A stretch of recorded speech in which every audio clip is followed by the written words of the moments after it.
Welcome to This Explainer. Today, we're diving into a really colorful book summary review of Nir Eyal's Indistractable.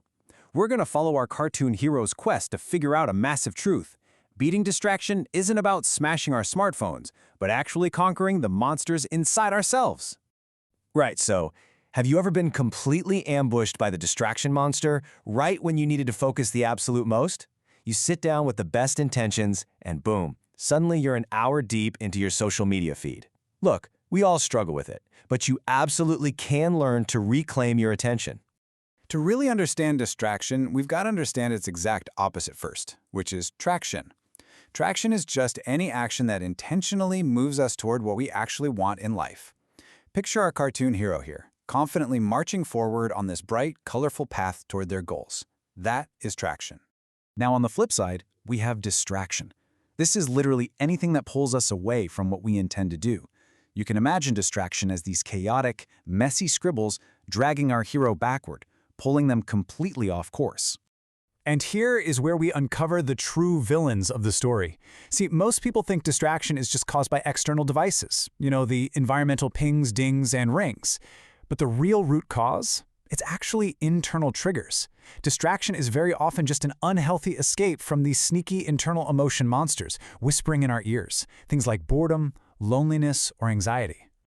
Okay, so here's our roadmap for this explainer. 1. Taming internal monsters. 2. The armor of timeboxing.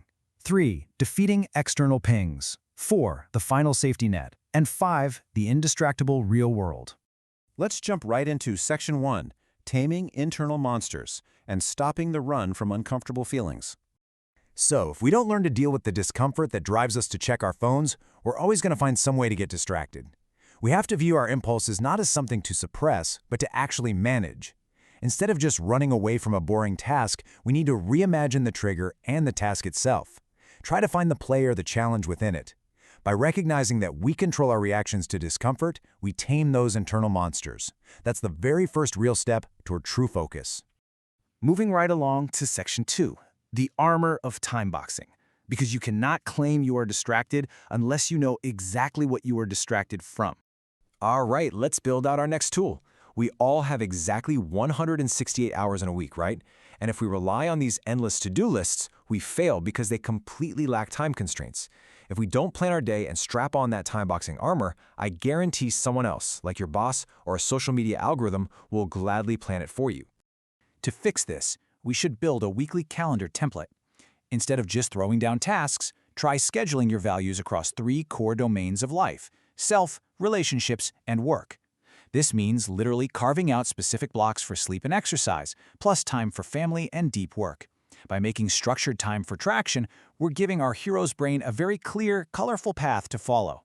Which brings us to Section 3, defeating external pings and hacking back your environment. Now, while internal triggers drive the urge, external triggers facilitate the action. So here are some specific combat moves our hero can use to hack back their digital environment. First, remove useless smartphone apps. Just get rid of them. Turn off non-essential notifications. Clean up those cluttered computer desktops. You can even use physical focus signs at the office so people know not to interrupt you and only check your email at scheduled times.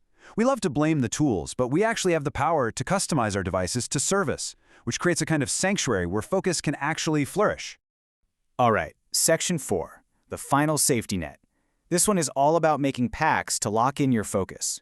This is where we introduce the ultimate shield, pre-commitments, or pacts. A pact is basically a decision you make in the present to prevent an unwanted action in the future. We've got 3 powerful safety nets here. Step 1 is effort pacts. This is making distraction physically harder, like, setting up an app blocker. Step 2 is price pacts, actually putting your own hard-earned money on the line if you fail to complete a task. And Step 3 is identity pacts, which fundamentally changes how you see yourself. These act as a brilliant safety net for when our internal willpower inevitably takes a hit. The crucial point about that identity pact is this. Just as a vegetarian doesn't struggle with the decision to eat meat, an indistractable person doesn't struggle with checking their phone. Think about that for a second. By simply calling yourself indistractable, you create a mental rule that totally banishes the struggle of temptation. It's an absolute game changer of a mindset shift. Finally, Section 5, the indistractable real world, where we look at saving your work, your kids, and your relationships. So let's apply this superpower in the real world, starting with company culture. Look, distraction at work is so often a symptom of a dysfunctional culture that burns people out with this intense pressure to be always on. Organizations have to prioritize focus and psychological safety over just performative busyness. Managers absolutely must lead by example here, proving they value deep work over split-second responses to Slack messages.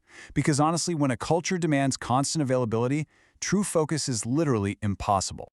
Shifting gears to parenting, the book offers a really fascinating perspective. Children usually escape to the digital world when three basic psychological needs aren't being met in the real world: autonomy, competence, and relatedness. If those three things are lacking, digital distractions will step right in to fill that void. Fixing this requires a major shift in mindset. To raise indistractable kids, we've got to stop being monitor parents who act like prison guards just blindly banning devices. Instead, we need to become mentor parents. Mentor parents actually take the time to explain the why, they guide their kids, and they set limits together. By giving children a real sense of agency, we empower them to learn the absolutely critical skill of self-regulation. Let's also look at a very modern villain in our social and romantic lives: phubbing, or phone snubbing. You know exactly what this is. When you check your phone while someone is talking to you, you are silently sending a message that your device is more important than they are.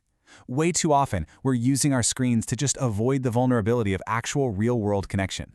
To wrap up this section, really keep this in mind. Our attention is the absolute greatest gift we can give to another person. By creating distraction-free zones during things like meals or date nights, our hero deepens their bonds. It proves to our loved ones that they are a true priority. It's not about throwing your tech in the trash, it's about using it in a way that respects your values and defeats those distraction monsters. Which brings us to our final thought, and a direct challenge to you. Will you continue running from discomfort, or are you ready to finally become indistractable? Fixing this isn't about destroying your devices. It's about facing your internal monsters, reclaiming that colorful path, and taking intentional control of your life. Thanks for hanging out with me for this explainer, and I really hope it helps you on your quest to master your attention.